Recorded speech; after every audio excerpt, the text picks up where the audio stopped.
boa tarde. Estão vendo a apresentação? Confere. Obrigado. Então, fazer ou não fazer a cirurgia refrativa? Essa é a questão, né? Então, primeiro caso, esse é um paciente JR, 35 anos, e a queixa principal dele é que ele refere piora da visão progressiva após cirurgia refrativa há 5 anos. Está insatisfeito com as lentes rígidas que o médico prescreveu para ele. Desculpa a cachorra, gente. Antecedentes médicos, nada de note, e antecedentes familiares, o primo dele, ele relatava que o primo tinha ceratocônia. Então, o que é importante a gente observar aqui, que a acuidade visual dele, sem correção, era 20/70 no olho direito e 20/200 no olho esquerdo. E com essa refração, ele chegava a 20/30 e chegava no olho esquerdo a 20/40. Nesse momento, a gente conversou sobre todas as opções e a que ele escolheu a gente fazer foi fazer um PRK topoguiado seguido de crosslinking. Esse era o aspecto topográfico dele, previamente, isso foi exatamente em 2015, 2014, algo assim do tipo, quando a gente fez essa avaliação pré-operatória dele. E esse daqui foi a imagem do Pentacam, ele tinha uma paquimetria de 517 micras no ponto mais fino, e a programação do laser da ablação topoguiada ia consumir 37 micras no olho direito. E no olho esquerdo, a paquimetria de 545 micras, veja que essa córnea possivelmente era bem espessa anteriormente, mesmo assim desenvolveu uma ectasia. E a ablação dele, cerca de 50 micras, que foi a proposta no tratamento topoguiado. Bom, com 2 anos e 6 meses, olha como esse paciente estava. Ele estava com acuidade visual sem correção de 20/20 no olho direito, 20/25 no olho esquerdo, com essa refração, que até 1,5 grau de cilindro aqui, mas ele chegava a 20/20 nos 2 olhos, e como na biomicroscopia a gente observava um discreto raise em ambos os olhos. Então, excelente. E esse era o aspecto da cirurgia no pós-operatório. Então, você vê que tem uma regularização bem maior no olho, em ambos os olhos, né? E a gente vê que o astigmatismo aqui do olho direito é justamente por essa bow tie que ele tem aqui. Mas nem tudo é perfeito. 5 anos após, ele veio agora em abril desse ano, e a gente viu que a acuidade visual sem correção dele caiu para 20/50 menos, e no olho esquerdo continuava uma boa visão com 20/25. E aqui ele apresentou esse componente esférico aqui de mais 1/25. Então, apesar desse pequeno modificação refrativa, ele acredita, e eu acredito, que ele realmente está num resultado excelente. E ele agora está pedindo óculos, porque também chegou aos 40 anos de idade e realmente a presbiopia começou a atrapalhar ele de alguma forma. Esse é o aspecto dele em abril de 2020. Então, esse é o primeiro paciente. Já o segundo paciente é um paciente que tem 38 anos de idade, que tinha interesse em cirurgia refrativa, refere estabilidade do grau há mais de 10 anos, mas refere que já fez outras abordagens para fazer cirurgia refrativa e não obteve sucesso porque os médicos contraindicaram. E não tinha nenhum histórico na família, nada que fosse digno de nota. Então, em relação à refração desse paciente, ele tinha aqui menos 0,25 com menos 1,75 a 152, e o outro olho menos 0,25 com menos 2, todos os dois chegando a 20/20 menos. E o restante do exame dele perfeitamente normal, sem maiores problemas. A única coisa que chama a atenção da gente são as topografias, os pentacams dele antes. Então a gente vê porque foi contraindicado cirurgia refrativa, você tem um aumento da curvatura inferior em ambos os olhos. E esse paciente está muito motivado a fazer cirurgia refrativa. Se a gente observar o Belling dele, aqui no slide anterior, a única coisa é que a paquimetria já está abaixo das 500 micras. Né? O Belling dele, de 1,41 no olho direito, o olho esquerdo 1,60. Na verdade, eu acho que esse paciente ele tem uma forma frouxa de ceratocônia, né? Então, quando a gente vai fazer o risco, o score dele dá um score 3, né? Que teoricamente, talvez você pudesse fazer um PRK nesse paciente, tanto um olho quanto o outro. Se a gente observar o PTA dele, dá em torno de 15%, né, se a gente for fazer um PRK nele. E na programação do laser, no olho direito, ele teoricamente gastaria 35 micras, tanto no direito quanto no esquerdo, e a espessura da córnea dele, né, a gente baixaria para um residual, não é a espessura final, mas um residual de 411 micras e 408 micras no olho esquerdo. E eu agora gostaria de saber dos colegas, das pessoas que vão comentar, o que é que elas acham em relação a esse paciente. O primeiro paciente, a gente fez uma cirurgia topoguiada, mas foi uma cirurgia de certa forma terapêutica, e agora não, eu tenho um paciente com uma topografia extremamente suspeita que vem em busca de uma cirurgia refrativa corretiva para ele. O que é que os comentadores gostariam de acrescentar aqui?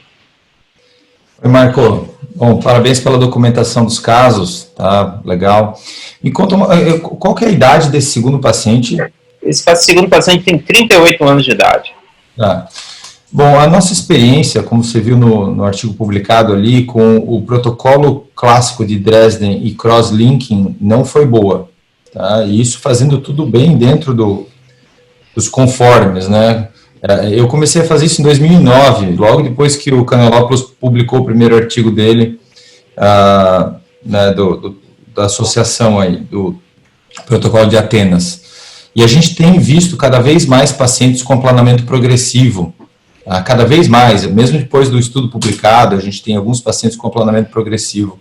E isso é um problema, porque é um aplanamento focal, irregular, e isso gera muito baixa de linha de visão. Tá?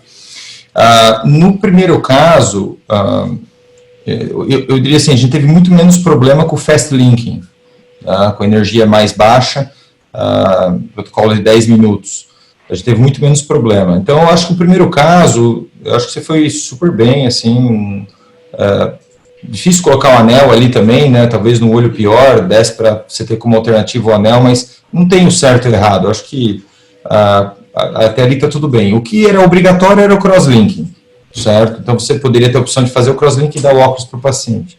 Claro que muitas vezes a pressão do paciente nos obriga a tomar uma atitude, e ali, como era um cone, uma ictasia leve, eu até acho que tudo bem, né, fazer um pouquinho de laser. Agora, no segundo caso, um olho que nunca fez cirurgia, em 38 anos, com um cone bem leve, a nomenclatura de cone frustro é um pouquinho discutível, sabe? Assim, não estou dizendo que está certo ou errado, é que muita gente prefere dizer que o cone é frustro quando um olho tem ceratocone e o outro não tem. Mas, pode, assim, aí não é esse o comentário que importa, mas eu faria, aqui nesse caso com 38 anos, eu faria um PRK somente, tá? E observaria com topografias seriadas de 4 em 4 meses, por um ano, depois 6 meses, por mais um ano e depois anual. Eu tenho muitos pacientes de ceratocone leve, mas acima de 35 anos, operados de PRK, e não sou eu, a literatura tem isso também, só de PRK sem crosslinking com estabilidades de longo prazo. Tá?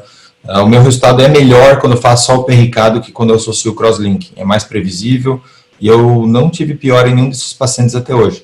Então, um caso desse eu faria tranquilamente um PRK, né, claro, se o grau não for muito alto, se o consumo de tecido for pequeno, eu não vejo nenhum problema. Ok. Esse paciente eu ainda não operei, mas justamente a imprevisibilidade refracional do protocolo da topoguiada com o crosslink é justamente o que me leva a pensar, e a idade avançada dele, na possibilidade de conversar sobre realizar um PRK convencional. Mas ainda estou meio reticente, ainda não fechei. A visão corrigida dele é 20/20? 20/20 menos, nos dois olhos. Assim, quando você quer acertar mais o esférico, se o paciente está feliz com a qualidade de visão dele, com óculos, você pode fazer um asférico ali, não tem problema. Tá? Agora, se o paciente não está feliz com a visão dele pós-operatória, às vezes vale mais, pré-operatória com óculos, às vezes vale mais a pena você fazer um topoguiado com mais, explicando para o paciente o objetivo que você vai tentar melhorar um pouco mais a qualidade visual, mas pode sobrar um pouco mais de grau, né? Porque o topoguiado, ele tem essa, como você mesmo falou, uma imprevisibilidade um pouquinho maior no grau residual. Mas se o paciente estiver satisfeito com a visão pré-operatória corrigida, eu faria um asférico tranquilamente aí também. Sim. Alguém mais gostaria de comentar alguma coisa? Vocês me ouvem? Sim, Rui. Oi, Marcão.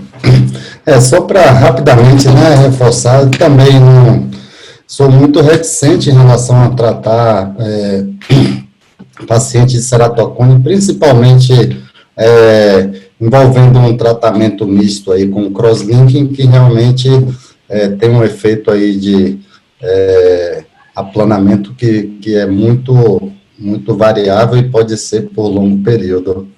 E como é uma córnea envelhecida pela idade, também ficaria com essa opção do PRK somente.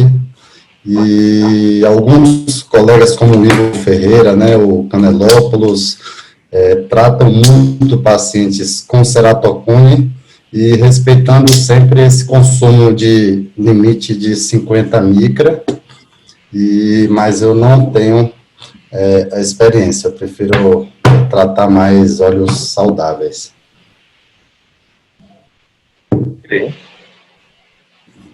Então, quando você vai buscar na literatura, você realmente vê muito. Só cirurgia topoguiada com crosslinking, você vai encontrar mais de 200 artigos aí nos últimos anos.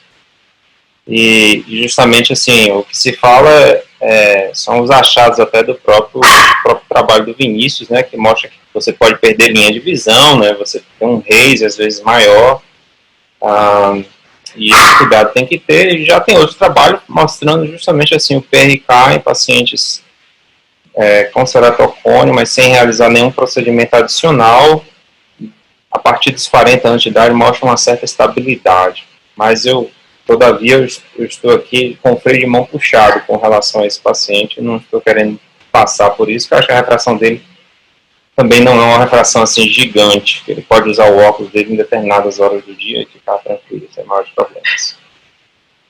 Bom?